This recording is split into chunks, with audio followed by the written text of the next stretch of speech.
This is pretty much how I expect the rematch to go tonight. You see Max moving in one direction. They touch gloves. He immediately switches directions. He jabs, going one way, fakes to go the other way for a second, and then moves off every time Charles goes to attack. He fakes coming in to back out.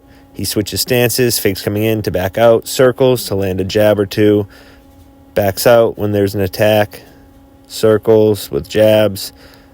I think the leg kick is a strong weapon for Charles. He needs to use more of those in this fight. Max landing the body kick when he has the space. Every time Charles marches forward, Max is going to leave, and then Max is going to come back in when Charles plants. That's kind of how Max operates. And it's kind of the perfect recipe to beat Charles Oliveira for the way that Charles Oliveira strikes.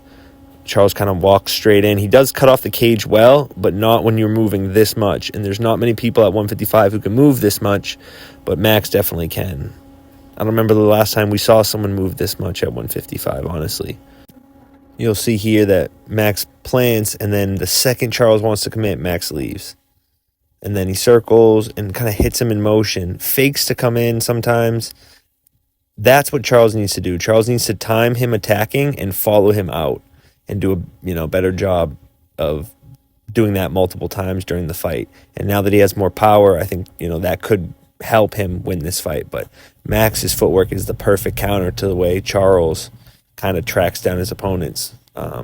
But can Max do it over 5 rounds? Hard to say. Can Max defend the takedown for 5 rounds? Hard to say. That's where I think Charles does have the advantage, and that's why I'm leaning towards Charles. But you can see here, it's really hard for Charles to get a hold of him. And this is young, both of them, a lot younger, but still, this is still how they kind of both fight. Like, Charles does walk forward. More front kicks, more leg kicks from Charles, more committal on the right hand, the cross. Definitely more power, but he still kind of fights like that.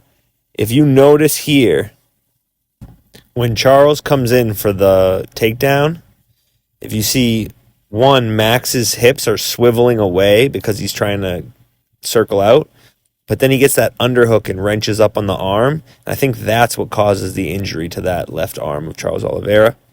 But like I was saying, with his hips, he circles away, so he kind of forced Charles to shoot because Charles couldn't track him, but he was already kind of in a great spot to defend, so he was able to get away by getting that underhook, getting that same side leg back, lifting on the underhook, rotating towards the other side, and putting Charles on his back. But I still have to lean Charles because of the grappling.